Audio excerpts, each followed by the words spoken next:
and welcome to our first recording, our first edition of Jilly and my YouTube slash podcast channel, where we are hoping to bring to you some important insights and valuable information, create a bit of a community for adoptees.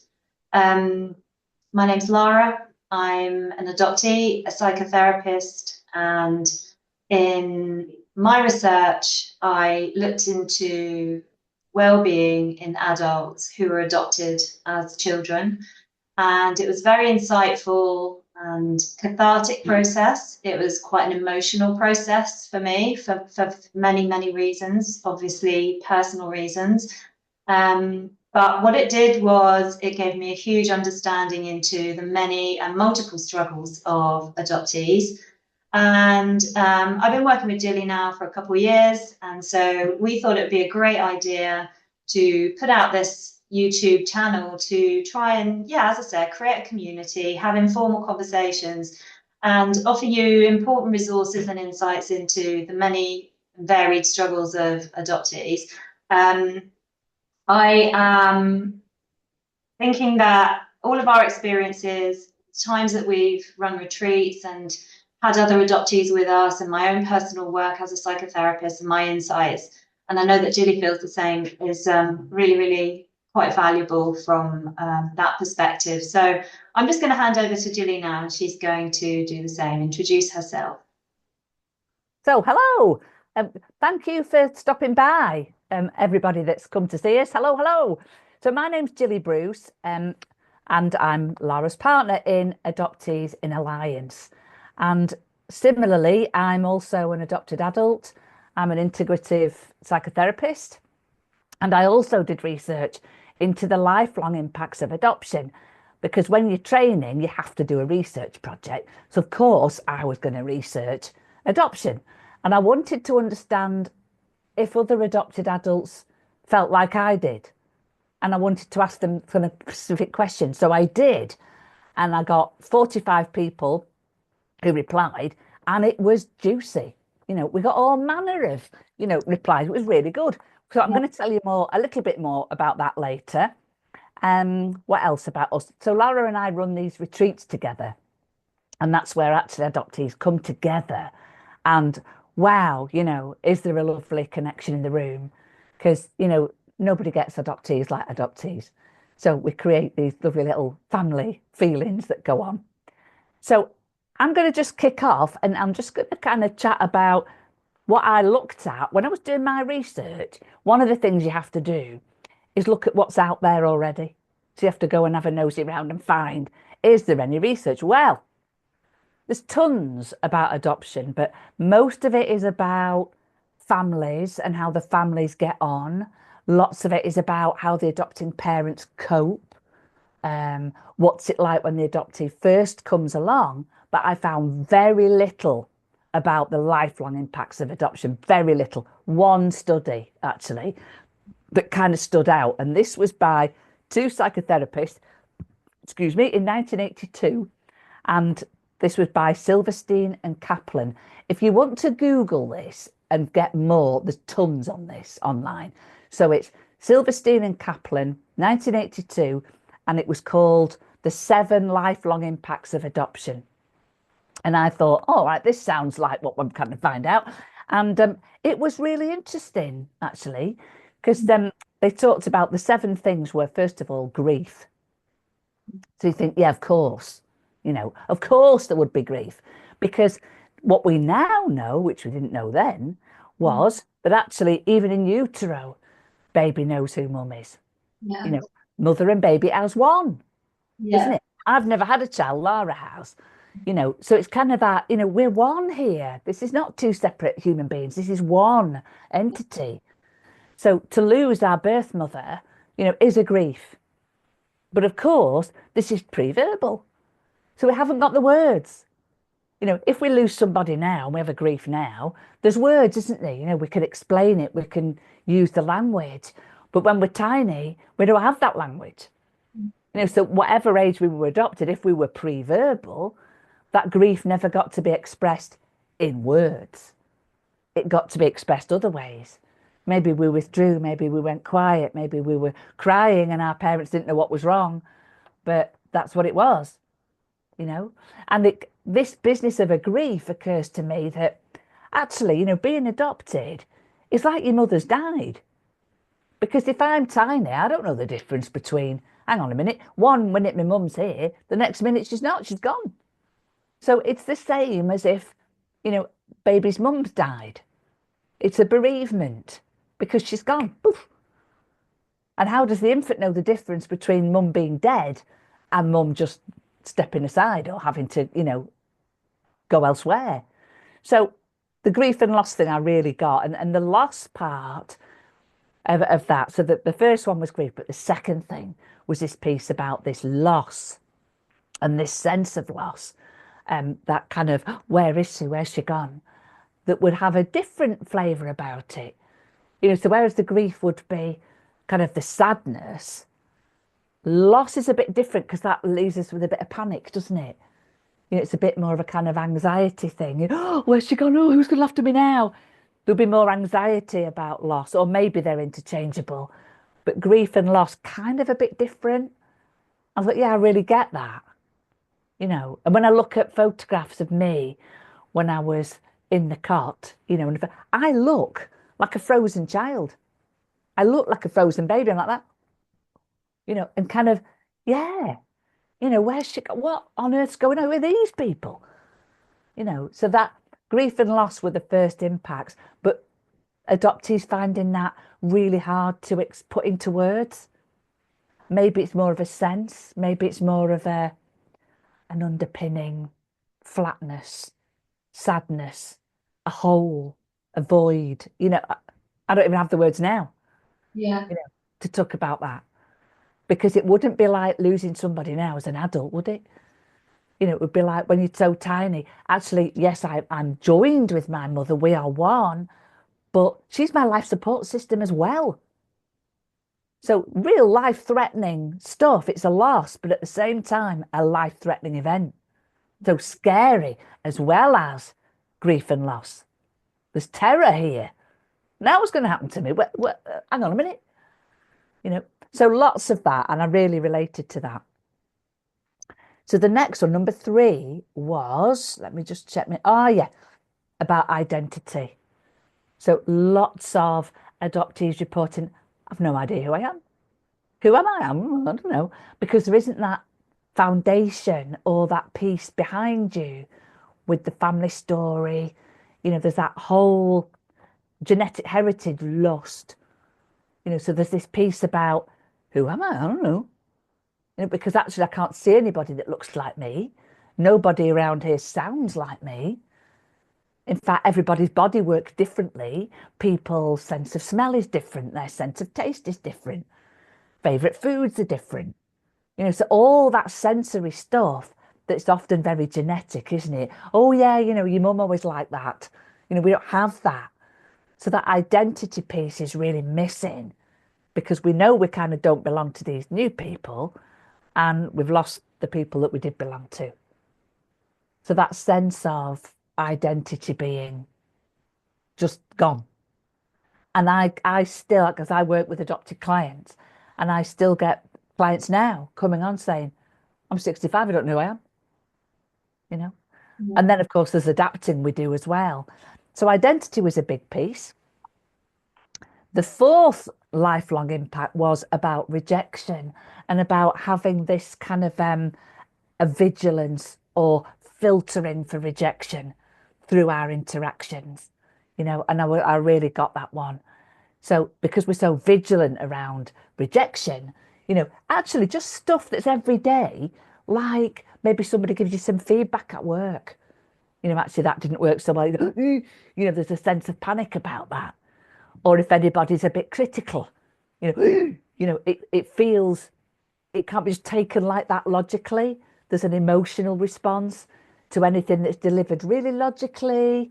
It might be just a bit of feedback, bit of criticism. You know, I definitely would have some kind of panicky sense about that. What does this mean? Am I going to be rejected? Yeah.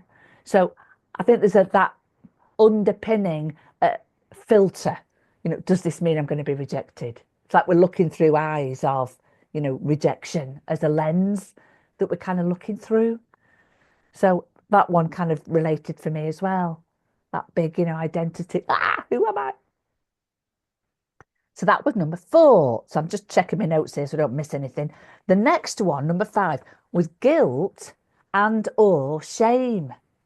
So I'm like, well, how can, because they're quite different, aren't they? Guilt's about I did a bad thing. Shame is I am a bad thing. But I think there's both. There was sort of this sense of guilt because I'm meant to be grateful for this adoption and I'm not, and that kind of something around the guilt of it. And, how come these people have looked after me and they didn't have to? But then the shame piece, what might be linked to all that shame that was circling around, about being an illegitimate child, coming from that a shameful thing. And so I know quite a lot of adoptees have this a sense of shame about I am a bad thing. I had to be given away. I wasn't wanted, therefore I must be some dreadful thing. That really does pervade quite a lot of the adoptees I've met. I mean, get that one. I have much more of the anxiety one. But yeah, certainly a bit of guilt. I think felt I should have been more appreciative than I was. So guilt and shame was that 5th one. And I think we're going to see those interchangeably. Number 6 was intimacy issues. And it was like, oh yeah, I get this one. That actually to be really intimate and let people really close is difficult. No, terrifying. Terrifying. That it's kind of like, yeah, I want a relationship. Yes, please. But hang on a minute. No, I'm not sure I do. That, yeah, but no, but it's kind of that relationship push away, but pull in. Yes, I do. Oh, no, I don't. That is really confusing for people to be with us, or for me anyway. But also that, a relationship is frightening. A relationship is a source of stress. My mother used to say growing up, she used to say, you're far happier when you're single. And I think she was right. I was, because I could chill. I was always a bit anxious about friends disappearing as well. But in relationships, that intimacy felt very risky. It felt like a risky endeavor. If I give my heart and it's lost again, I'm not playing. Too scary. And I think there's always been a bit of a boundary up there. So intimacy issues was number 6. And the last one, number 7, was mastery and control. And so this was kind of, again, 2 things. Mastery being, if I'm going to do something, I've got to be really good at it. I want to be in mastery control of something. But the second one was about control, which actually in their article, it's about quite a lot. It was about, yes, feeling in control, but there being control. So things being nice and orderly, needing a kind of quite orderly space, maybe needing home to be quite orderly and neat and tidy, maybe having to have everything in order so it felt under control. So that, because I think maybe our early experience was one that was a bit chaotic. What the hell's going on here? So there's something about having a need for order and also being in control, because look what happened when we weren't in control. Something traumatic happened, something dreadful happened. When we were out of control, something hideous happened. We were given away, we lost our birth parents for whatever reason. And nowadays there's different reasons, isn't there? But, I really kind of relate to all of those. I know if I'm going to do something, I want to do it well. There's nothing slapdash about it, as Lara knows too well. But yeah, very much this. I do prefer to have a sense of control, and I think you learn over your life, don't you, to kind of try and release that a bit. But yeah, it was hard. So those are the 7 lifelong impacts of adoption, according to Silverstein and Kaplan. That research was 1982. So I think stuff superseded that since. Plus, adoption's changed since then. It's a bit of a different picture now. So have you any questions about any of that, Lara? Oh my goodness, Jilly, where do I start? Firstly, I just want to say that always find our chats hugely validating because, as we know as adoptees, we we don't really often get the opportunity to talk about this type of thing with anybody else that kind of really understands it from the inside. Mm. And so while you're speaking, I mean, yeah, green ticks on all of the above, numbers all 7 on your list, and Yeah, massive goosebumps, which even after all these years of studying this, I still get a visceral reaction to all of this stuff. And I remember the first time I heard you say, that the act of adoption is equivalent to the death of the parent, and it stayed with me for days. yeah, Yeah, obviously explains an awful lot. I think all of the above apply to me, and most, I think. Your piece about the thing that you were saying about shame, I know mm. you said it didn't necessarily affect you quite so much, but I think for a lot of us, the ways in which the numbers, all the other numbers affect us in our lives, make us behave and act in particular ways.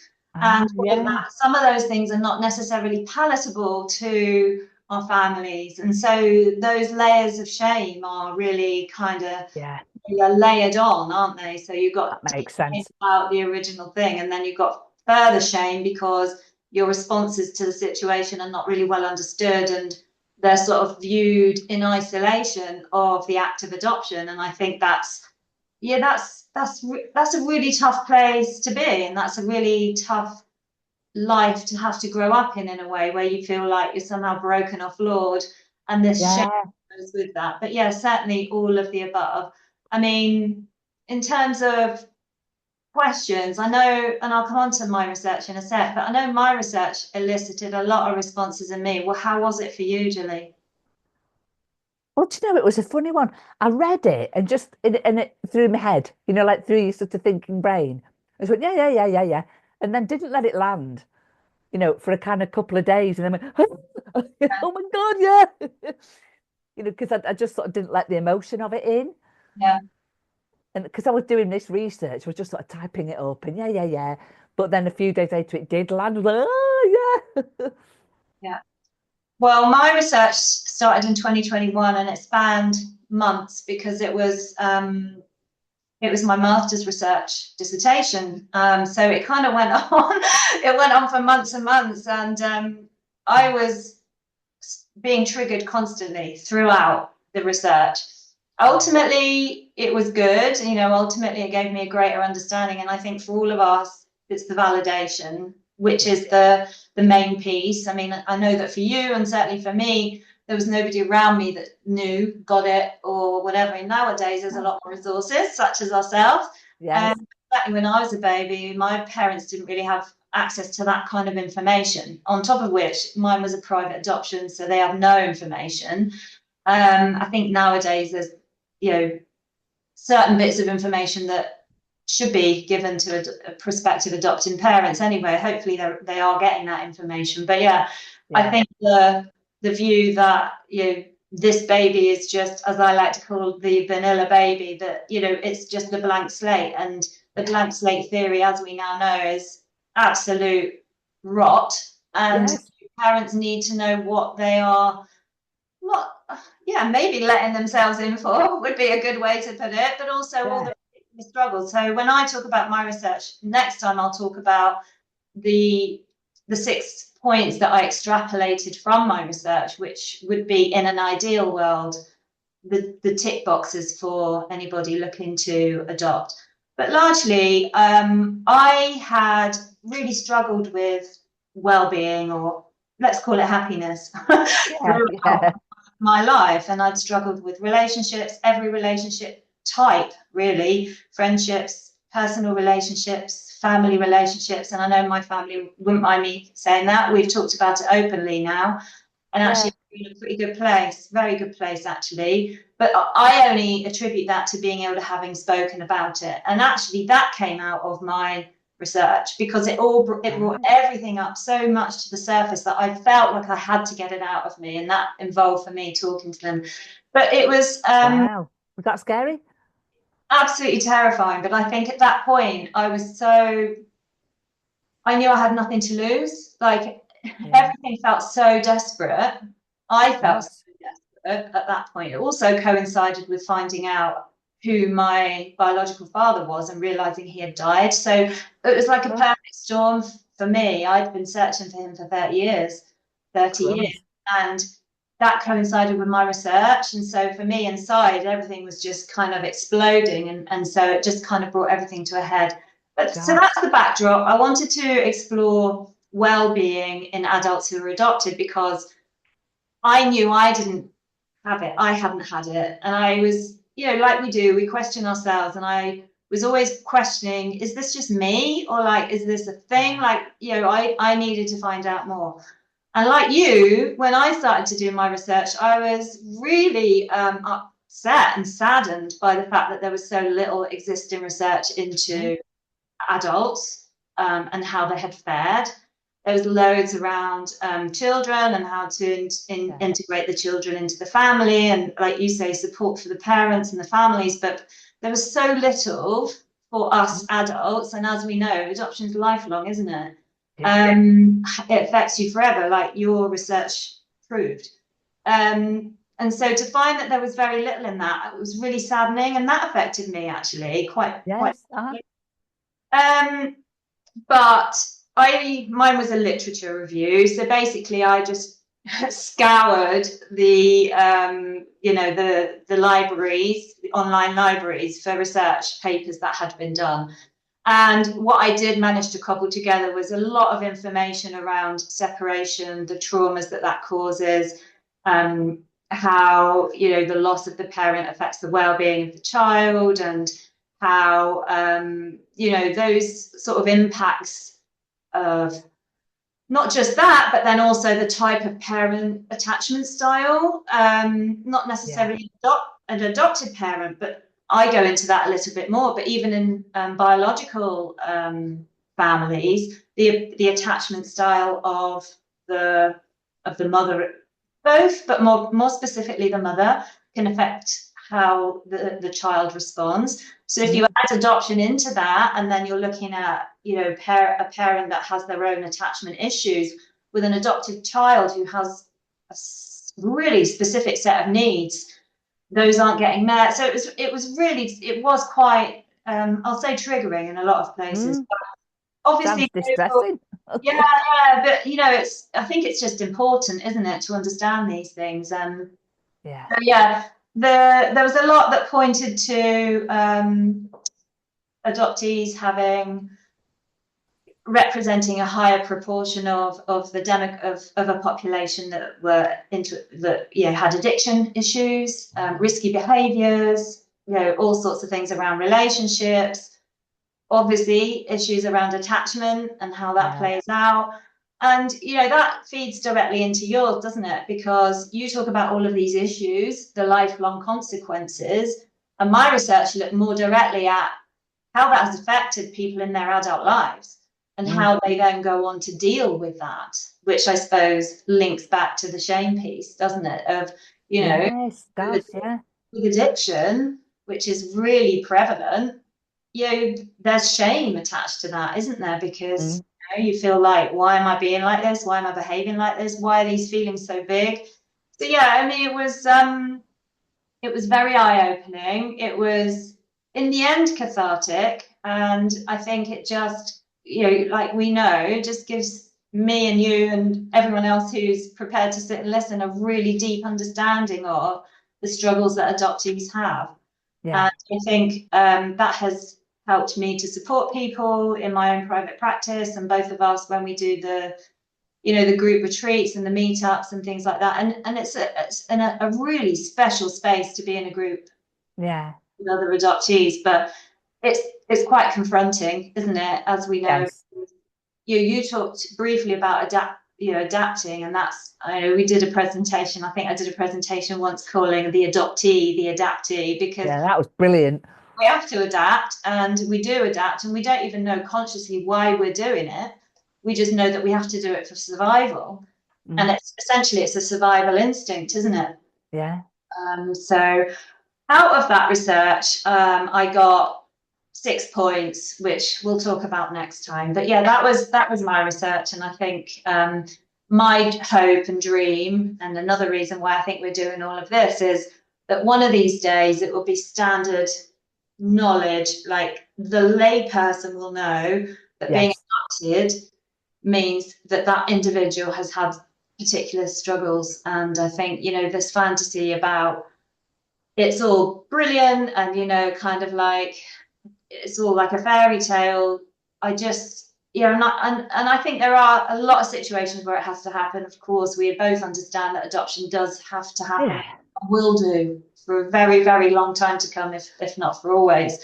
But it's Yes. just that knowledge that that's just not a smooth ride for the for the adoptee, and as a consequence of that, it's not a smooth ride for the families either. So Yeah. it's all about informing ourselves, isn't it? And providing support. Mm. So Yeah. yeah. So Great. what do you think? And what have you got any thoughts on that? Do you know when you did that research and you went sort of seeking to find how other adoptees, did it confirm your suspicion? Was it less than you thought or more than you thought? Well, in a way, it was just piecing together because the research studies weren't specific to adoptees. That was the issue. So Right. research that I had was specific to individuals who had gone through specific situations, if that makes sense, like Got separation you. and things like that. But they were research studies that were looking at individuals that were not necessarily adopted. I mean, probably some of them were, but that wasn't a specific thing. Uh, Gotcha. so I was having to kind of find all of that, look at all of those findings and say, well, that's what an adoptee has, and that's what an adoptee has, and that's what an adoptee has. And then you can't have this picture to say, all right, so now you've got all of this stuff impacting people who've been adopted. So yeah, it was there was a lot of information out there. To answer your question directly, there's a lot of information out there on how each of these different sets of circumstances impact humans. Yes. Yes. So then the next step, which was my piece, was to kind of apply each of those things to what it was to be adopted. Yeah.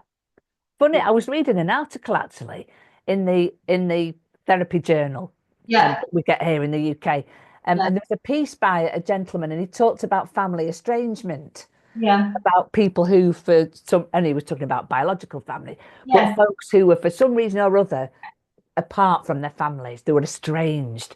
And yeah, everything it was, oh, good, that's adoption.